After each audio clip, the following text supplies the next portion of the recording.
Green jobs seems to be a very timely issue. Certainly, I think also with the news that's of course breaking as we speak in terms of the financial crisis. I think that is really a very strong reminder that in many, many ways the economy and really by and large that means the global economy rather than just the US economy is one that may not work terribly well in terms of jobs and livelihoods, and there are certainly a number of question marks attached in terms of the environmental sustainability. So I think both of these issues are extremely important, and green jobs is, of course, the issue that's really sort of at the intersection of economy and environment. Now, as you may know, over the past year or so, in particular, green jobs is a term, or has been a term that's really been used more and more.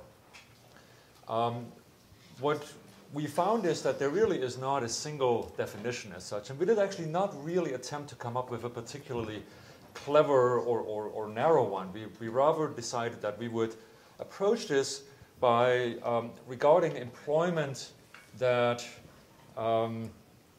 substantially contributes to preserving or restoring the quality of the environment as fulfilling the category of green jobs. What we did do, and I think this is something that's really quite important, is we came up with the concept of shades of green.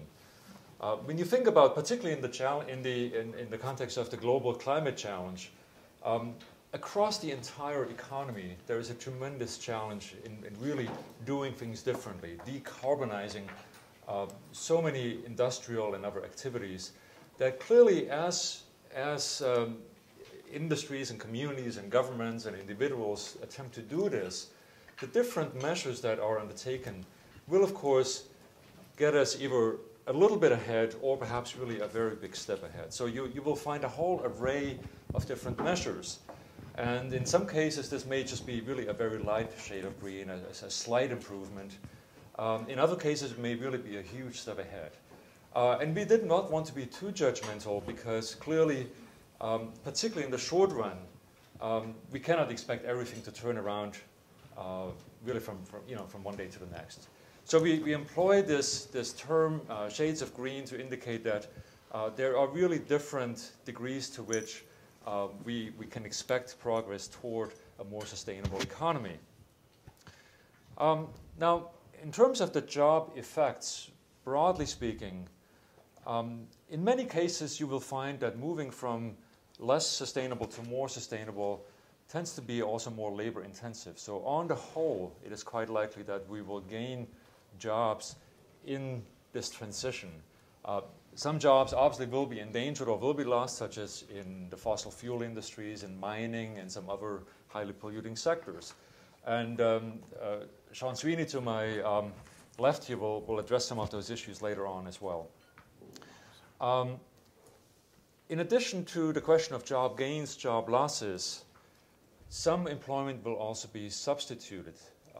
As for example, if we move from fossil fuel industries to renewables, to the extent that we move from a car-centered transportation system to one that is more balanced in terms of its modal mix, embraces rail and urban mass transit more than it does now, or moving from waste disposal to recycling, for example.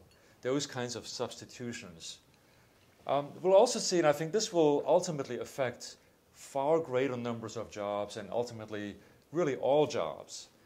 There will be a certain kind of transformation, which may not be terribly visible. This may entail things like workplace practices that shift in perhaps very subtle ways. It may change methods and technologies in different occupations.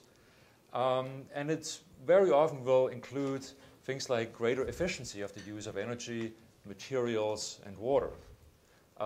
It may not be visible, but it will be very, very important.